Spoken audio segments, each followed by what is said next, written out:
and they did an analysis on about 3,500 campaigns in the UK. 44,000. No. You see, 3,500. Europe. Use Stato. 3,500 in the UK. Yeah. Is part of 44,000. Oh, you were going to go on to say that, were you? Of course I was going to say that. Sorry, let's do it again. How many campaigns did they analyse? Coming up, the Department of Justice in the US launches an investigation into creative production. Half of all online campaigns miss their target. Mm-hmm. And consulting firm Accenture get all funky and creative.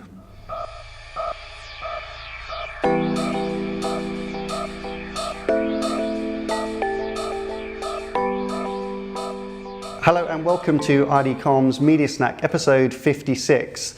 Today, some very interesting stories. Yes. So the Department of Justice in the US has launched an investigation into major creative agencies, accusing them potentially of rigging bids, which is illegal. And we'll dig into some implications of that and if it affects media. Yeah. And Nielsen have just issued a report saying that half of all online impressions aren't actually being seen by the people who are supposed to be seeing them. Amazing. And finally, you've probably seen this perhaps by now, but Accenture, the consulting business, has acquired a creative agency, independent agency called Karmarama in the UK. Mm-hmm. Is this the beginning of something big? All coming up on Media Snack in just the time it takes to eat a sandwich. So firstly, welcome back. Thank you, mate. You were in New York last week, meeting lots of interesting people. Yeah, and you had Wayne in. I had Wayne in. I thought he did a brilliant job. Very good. I learned a lot from that. Yeah. I was in New York all last week for a number of reasons. One of which was to present at what's called a think tank, talking about the future of media. It was hosted by the ANA. So that was very interesting.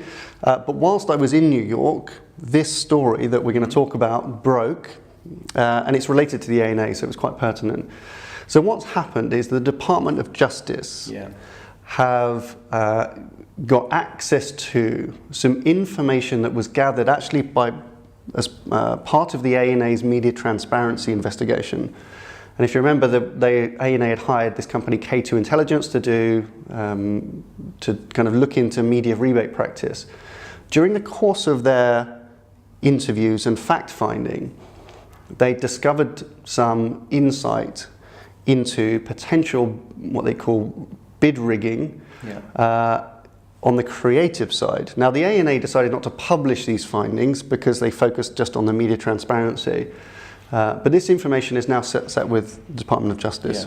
Yeah. And what they are now looking into is whether creative agencies in the US who have been asked by marketers to quote for production services, they've gone out to independent production houses. Their accusation is that they've encouraged independents to inflate their prices so the creative agencies themselves can look cheaper and win the job, basically. Right. That is illegal. Yeah. That violates antitrust laws.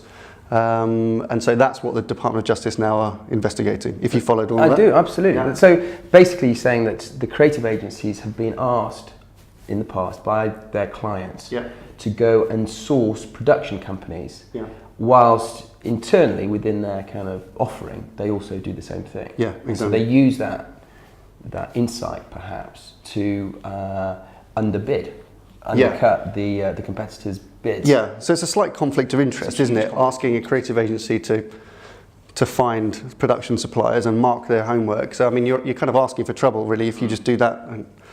But that must have been going on for years, hasn't it? Well, I don't know. I mean, I'm not close enough to it. This is the Department of Justice are doing the investigation based on insights gathered by K2. What's really interesting, I mean, this happened before. 10 or so years ago in the US. I gather people went to prison as a result of investigations. Who knows what's going to happen this time? But I mean, this is a serious thing. This is an illegal practice if it's going on. So that's why they're investigating. Does it have an implication on media? Well, it might do, because as revealed in the Wall Street Journal, the Department of Justice actually now have a subpoena over K2 Intelligence. Now, K2 obviously did all that deep research into, non-transparent media practice, which resulted in the ANA's transparency report. We don't know the extent to which the Department of Justice subpoena gives them access to any of that other related media information. If it does, if they get the whole volume of K2's research, that will expose them to the kind of the names and the agencies and the practice and the evidence gathered by K2, which who knows? Would that trigger further investigation into media? Don't know. But if you're a media agency in the US, you might be a little bit nervous that the Department of Justice is now kind of sniffing around or maybe got access to that kind of information. But again, it's another example of clients needing to take back control. Right. So advertisers, when they are sourcing out for service requirements, kind of an independent source surely has to be the way forward. I don't think you can rely on the agencies themselves to run the pitch themselves. You need external, independent kind of validation of that. But we'll follow that story, that's for sure. So next up, Nielsen have issued a report based on some analysis they did on 3,500 campaigns in the UK, part of a massive 44,000 campaign analysis across multiple markets in Europe.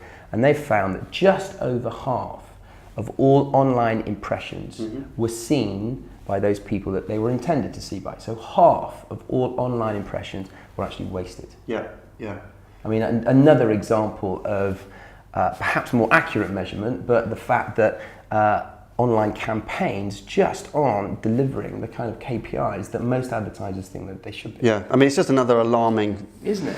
Kind of headline, isn't it? Because, and this is deep analysis, as you say, 44,000 campaigns that Nielsen analysed in a short space of time. This is only in a 3-month window this year that they've completed and just published the findings of that. Nearly half of impressions didn't reach the intended target audience. But these target audiences were really broad. They were like just gender and broad age demographics. Because it was like between the ages of 16 and 30, men between the ages of 16 and 30. So I mean, that's as specific as it got, and 47% of impressions delivered were missing their intended target audience. So it's another more than slightly kind of worrying headline when it comes to the integrity of digital measurement, or particularly digital campaign effectiveness and targeting. It's another one. I think digital marketing's obviously being exposed somewhat consistently across this period of the year. It's a bit of a bad run. If you think of all the mounting noise around fraudulent impressions, 40 to 50% potentially. Facebook seems to be never-ending kind of questions over their metrics. We reported on that a couple of weeks ago.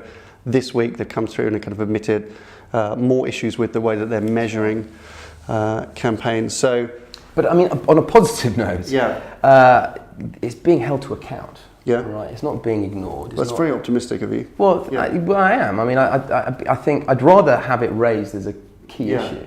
So if I was an advertiser going into next year, it would be another thing on my to-do list. Just get this right. Make sure that my agencies are delivering me the campaigns that I want them to deliver. Hold them to account. Make sure they hold their vendors to account, and things should move forward. But I'm glad that they are being raised now, and I'm glad that they are on the agenda of marketeers going into next year. But it's just another thing to have to think about. I think that's why it's becoming slightly exhausting. Anyway, improvements next year, please. So finally this week, let's talk about Accenture. We've spoken quite a lot in a previous episode, a few months ago now, just quite the scale of scope that the so-called consulting businesses, like the Accentures and the Deloittes and the PwCs, McKinseys, and that, were starting to kind of steal what might be considered traditional agency scope. And last week, Accenture announced that in the UK they were acquiring a creative agency called Karmarama, which is fully independent, considered one of the kind of leading and most buoyant and exciting creative agencies here in the UK. And it follows a little kind of pattern of Accenture acquisitions of buying creative agencies in different parts of the world. The Karmarama acquisition is big. I mean, it's bigger financially. It was about a $50 million so-called potentially acquisition, but it's big because Karmarama is just such a different kind of business to Accenture. So it's kind of got everybody looking.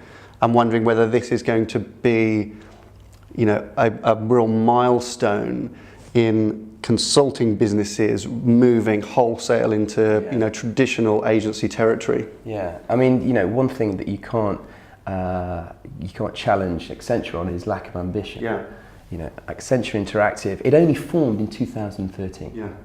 Is now it is now generating $3 billion worth of revenues.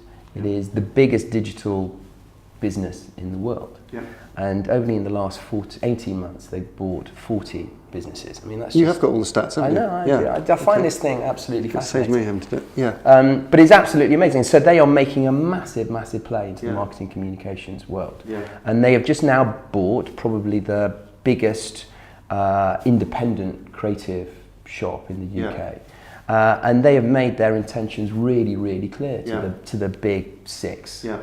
And I would be worried if I was them. They have the funds, they have obviously the talent and the resources and the inclination to go after this territory. Yeah, and it's a smart purchase, so there's also a good strategy there. You know, it's a lot of people question the kind of cultural fit, because if you've been to Karmarama or you know much about them, I mean, they're kind of, you know, a super funky agency. But there's a clear, good, I think, strategic fit there. They are regarded as very savvy digitally. Karmarama, really strong on kind of digital content and interactivity of marketing.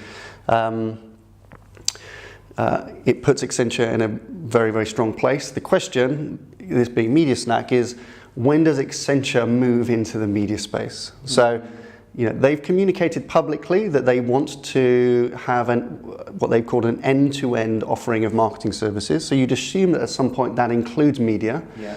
Historically, they've said, when asked, that they would you know, advise clients to work with third-party media. Mm-hmm.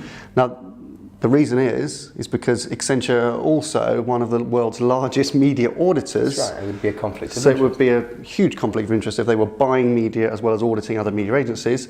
So that would kind of seem to be a barrier for that. But at some point, whether it's Accenture, perhaps not, but will a PwC or a McKinsey or Deloitte acquire a media buying business? That we would see as the kind of the next logical milestone. It's going to send a really clear message again to agencies that you know, these guys view themselves, and girls view themselves as really significant challenges to the traditional kind of agency setup. Absolutely, and this whole disruption to the industry, I think, is really healthy. I think it's keeping everybody on their toes. And again, if I was an advertiser, options are great. I want to have as many really good options as I possibly can, not least because it creates a competitive tension amongst, you know, the partners that I already have, which can only be a good thing. Yeah. Do you got any more stats? No. I'll give you one more. Go on. Go on. Is Accenture is twice the size of WPP in terms of headcount. There we go. And on that beautiful piece of insight, that's all for this week. Thank you very much for watching. Bye for now. Have a good weekend.